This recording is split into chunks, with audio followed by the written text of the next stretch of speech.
De plus en plus de mastodontes de la fintech proposent des solutions crypto, comme PayPal, Mastercard ou Lydia, pour ne citer qu'elles.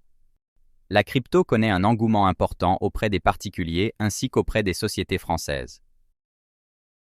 Est-ce qu'il est possible de payer un fournisseur en crypto? Quel impact pour le particulier? Quel impact pour l'entreprise? Quels sont les points à valider en amont? Vous trouverez les réponses à ces questions dans cette vidéo. Avant de commencer, si vous souhaitez en apprendre davantage sur les problématiques financières du Web3, n'oubliez pas de vous abonner à notre chaîne Hodl Consulting et de cliquer sur la cloche pour ne rien manquer de nos conseils d'experts.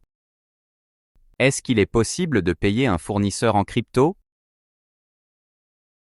Si le fournisseur accepte d'être payé en crypto, il est bien évidemment possible de le payer ainsi, que vous soyez un particulier ou une entreprise.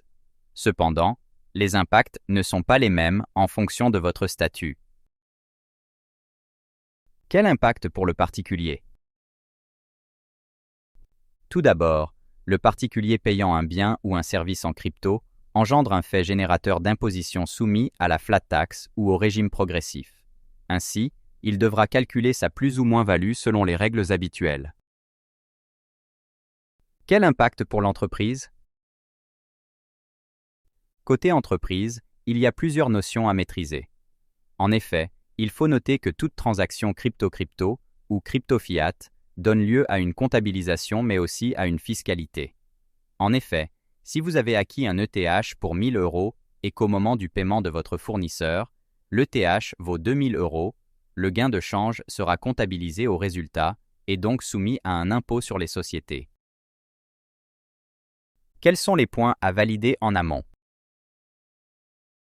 Compte tenu de la volatilité des cryptos, il faut également figer le montant de la facture en monnaie ayant un cours légal, en euros par exemple, car si vous vous êtes mis d'accord sur 2 Ethereum pour une prestation de 2 000 € et qu'au moment du paiement le cours moyen de l'Ethereum a évolué à la hausse, économiquement ce n'est pas une opération intéressante. Enfin, il arrive parfois que l'adresse du portefeuille communiqué ne soit pas bonne, ainsi il faut communiquer l'adresse de réception des cryptos, quels sont les cryptos acceptés et sur quelle blockchain. En pratique et lorsqu'il y a des montants élevés en jeu, on préconise de faire un premier paiement d'une modique somme pour tester le bon fonctionnement de la transaction et une fois que le fournisseur confirme avoir reçu la somme, le paiement total du solde peut être effectué en sécurité. C'est la fin de cette vidéo, merci d'être resté jusqu'au bout. Si ce n'est pas déjà fait, nous vous invitons à liker et commenter la vidéo pour soutenir notre travail. Pour plus de contenu, retrouvez-nous sur LinkedIn et sur notre site Hodl Consulting. Les liens sont en description.